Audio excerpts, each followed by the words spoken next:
Tes discendebat et eer brunus retrehabat animalia quae sunt in terra a laboribus suis, et ego solus unus me preparabam a sustinendum guerram tum itineris et tum pietatis quam retractabit mens quae non erat.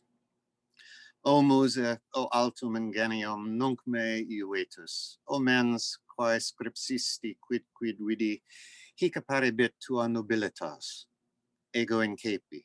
Poeta, qui me ducis, cerne virtutem meam sias potens, priusquam alto persui me confidas. Tu dicis, quod Silvii parens, corruptibilis ad hoc, ad immortale seclum evit, et fuit ibi sensibiliter, quare si adversarius omnium malorum curialis sibi fuit cogitando altum effectum, qui exire debebat ex eo quis et qualis, non videtur indignum homini intelligenti, cum fuerit alme Romae et sui imperii in imperio caelo perpetuum electus. Quae et qualis ad volendum dicere verum, fuit stabilitum per locum sanctum ubit sedet successor maioris Petri. Per istuditer, unde tu das sibi vantum, intellexit res quae fuerunt causa suae victoria et pipalis manti. Fuit postea elequas electiones, ut reportaret confortationem ilius fidei, quaes principium ad viam salutus. Sed ego, ad quid venire debeam? Aut quis concedit? Ego non Aeneas, non Paulus sum, me dignum ad hoc neque ego neque alter credit. Quare si adveniendum me dispono, Timeo ne adventus Siduanus, sias sapiens intelligis milius quam ego ratiocener. Et qualis est ille qui non vult quicquid voluit, et propter novas cogitationes mutat propositum, ita quod ab inceptis totum se tollit. Talam me feci ego in illa obscura costa, quia cogitando consumpsi inceptum, qui in principio fuit tantum citus. Si ego bene tuum verbum intellexi, respondit magnanimi ilius umbra, anima tua est a vilitate offensa. Quae multoties hominem ingumbrat, ita quod ab elnerata inceptione eum revolvet, sicut falsa visio bestiam quando adumbrat. Ad isto timore igitur te salvas, dicam tibi quare veni ad quid intellexi in primo puncto quando de te dolui. Ego ram inter illos qui sunt suspensi, et mulier me vocavit beata et pulcra in tantum, quod ut praeciperet eam requiristi. Lucebant oculi eius plusquam stella, et incepit mihi dicere suavis et plana, cum angelica voce in sua loquela.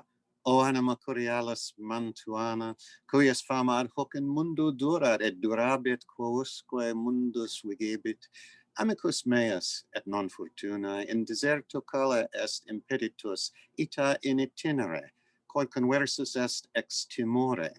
Et timeo quod non sit ita devius, quod tardego ad succursum surrexi, propterid quod Deo in caelo audivi. Or moete, et cum tua verbo ornato, et cum omnibus necessariis ad suam evasionem, eum adiuva sic, quod de eo redar consolata.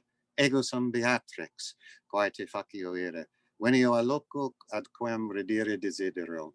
Amor me movet, qui me facet loqui. Quando ero coram domino meo, de te me laudabo sumeili, tacuit tunc et poste ancepi ego.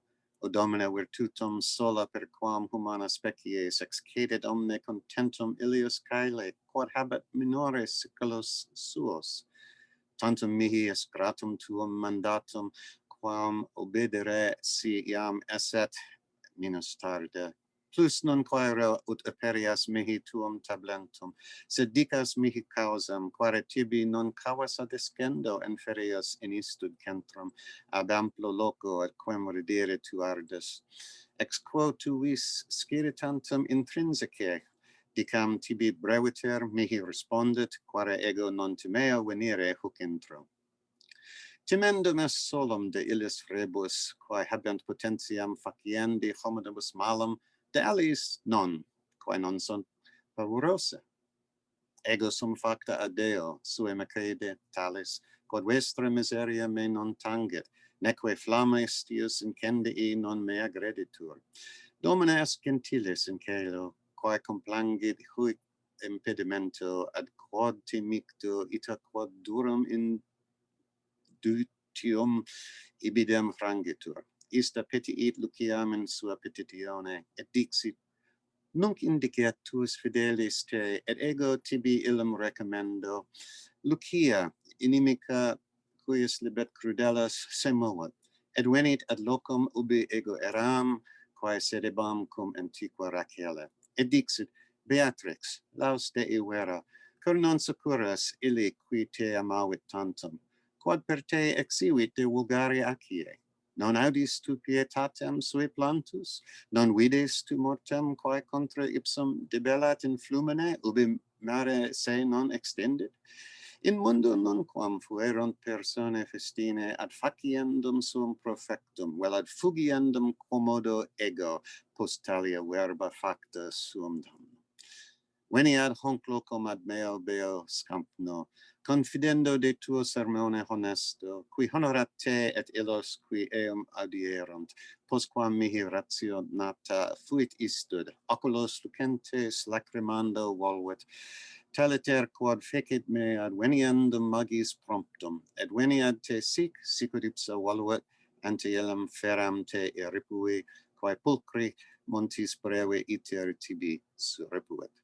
Ergo, quid dicis? Quare disistis? Quare tantum vilitatem in corde alicis? Quare audaciam et magnanimitatem non habes? Postquam tales tres Domine benedicte curant de te in curia celesti, et meum loqui tantum bonum tibi promittit.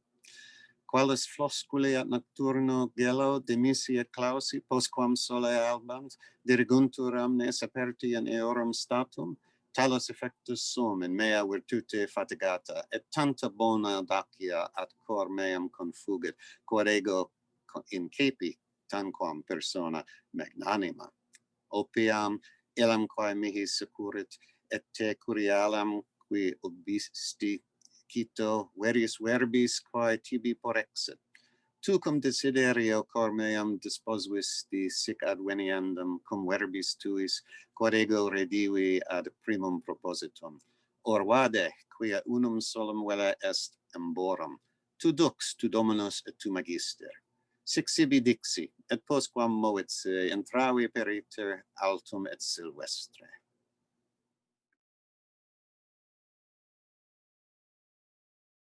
So hello, Professor King. It's nice to meet you today. And before we start our conversation, may I ask you to introduce yourself to the audience? Sure. My name is Peter King. I'm a professor here at the University of Toronto. I'm cross-appointed between the Department of Philosophy and the Center for Medieval Studies. All right. So yeah, today we also have another interesting reading of the Divine Comedy, and to be specific, the second canto of Inferno, translated in Latin. So would you like to say a few words, first of all, about the canto that you chose to read today? Mm-hmm. Okay. Well, this canto is the second of the whole poem, and in some sense, the first and the second are the prologue to the whole thing. It's only in the third that Dante actually gets to the gates of hell and enters. Here he is. He's gotten lost in the wood, and he's met Virgil, his guide, and he agreed to take the hard way out of the wood, that is, to travel through hell, purgatory, and heaven. But in Canto 2, he gets cold feet. He's afraid he's not really up to it. It's kind of scary. He was scared even of a she-wolf. He's going to see a whole lot worse when he gets into hell in obvious ways. And so much of what this canto is a long speech from Virgil, encouraging Dante to go forward with it. And here's where we get the tale that Virgil is the one who comes to his aid, not just because, hey, one poet helps out another, but because Virgil was asked specifically to go to his aid by Beatrix, from up in heaven, and that the heavens indeed took pity on him and wanted him to do this, and he should only be afraid of things that are worth being afraid of and be bold and all that sort of stuff. So it's a stirring, rousing speech that gets him all off on the journey. So it's kind of a fun one to do. Right. And thank you for that. So that's about the canto. But now the next part that I would like to ask you is about the choice of language. Can you tell us why you chose the Latin translation? Well, I thought it would be rather fun to do it in Latin. Dante, of course, was perfectly capable of writing in Latin, and he did write various things in Latin, as we know, but not the Divine Comedy, which he wrote in Tuscan of the day, which is sort of halfway between what we think of as Latin and between modern Italian. Yeah. But a number of people thought that, you know, it was just a damn shame that he wrote it, because nobody would be able to read this thing except a few people in Tuscany, because who the heck knows how to speak vulgar Tuscan, right? So various people said, you know, this poem's really too good for all that. It should be one for the ages. And that meant it had to be written in Latin, because one thing you could absolutely count on was that anybody, anywhere, for any amount of time who was supposed to be learned would be able to read it in Latin. That kind of lasted for a few hundred years, but is gone now. But anyway, that's what they did. There were 3-4 translations at least. This is a fairly latish one done by brother Fratris Johannes de Serravalle, brother Giovanni de Serravalle. And it's generally considered one of the best of these. It's not quite, it's not either, it's not normal Latin poetry, is I guess what I'm trying to say. Most Latin poetry we have, certainly from the classical era, is so-called quantitative verse, and it obeys rules of quantity and so on. Dante's Terza Rima and most poetry we're familiar with nowadays is accentual. It goes by beats and rhymes and rhythms. This is in Latin, but it's not quite all the way to accentual verse. It's not rhythmic the way his Italian is. There aren't actual rhymes in the Latin. It's more like a Latinizing of each of the Italian lines. So it's a bit of a hybrid thing, and it's kind of an interesting thing. I didn't quite know what to do. In the end, I mostly read it without so-called classical rules for reading Latin verse, because I didn't think that was quite right, but it doesn't have the same kind of strong beat you might expect of a poem that was originally written in Latin, or as it was originally written in Italian. So it's an interesting thing, and this was the bid, of course, to make the poem immortal. He seems to have convinced enough people to go learn, you know, low-level Tuscan to read his poem anyway. So maybe that's an even more impressive accomplishment. Yeah, so actually, I was also excited to learn about the Latin translation of the Divine Comedy, because it kind of gives us a glimpse of what the Divine Comedy could have turned to be if Dante had chosen to compose it in Latin. So the idea really intrigues me. So we have talked about the canto and the Latin translation. Now I would like to turn the conversation to talk about you and Dante. So when was the first time that you read Dante, and do you have a specific memory of Dante and his works to share with us? It was a distressingly long time ago. So I must have been, I don't know, 14 or 15 or something like that.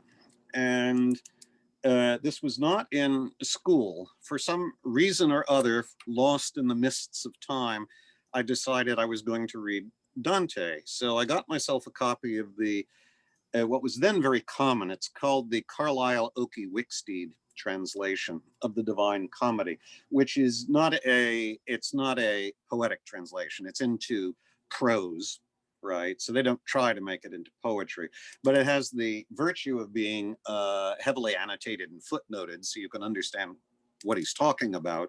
This, I remember it vividly, because I wasn't raised religious or anything like that. As far as I know, this is my first brush with the Middle Ages, right? Wow. I read the Divine Comedy, and I remember being absolutely gobsmacked, absolutely fascinated by this entire strange world that had its own weird logic of the levels of sins or of redemption and the spheres of the heavens and things like that. It was crazy, or at least I thought it was crazy at the time, and I found it endlessly fascinating. And of course, I didn't know most of the people he meets on his travels, at least not then, but I've come to know them over the years and appreciated the stories much more than that. So I think I first thought of it as kind of bizarre science fiction when I read it a long time ago. I've since come to have a rather more nuanced cultural impression of it. But yes, I remember clearly doing it, though I no longer remember what moved me to do it.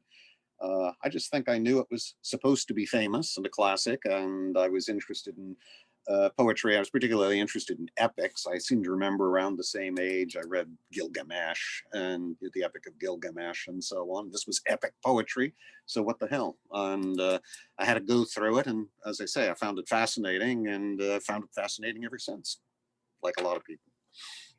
Thank you very much for sharing your story with us, because I can also share what you just told us about that feeling where you feel when you feel, oh, it's kind of it's time to finally pick up this the famous book or the great literature that everyone has always been talking about, and you in the end you don't regret it.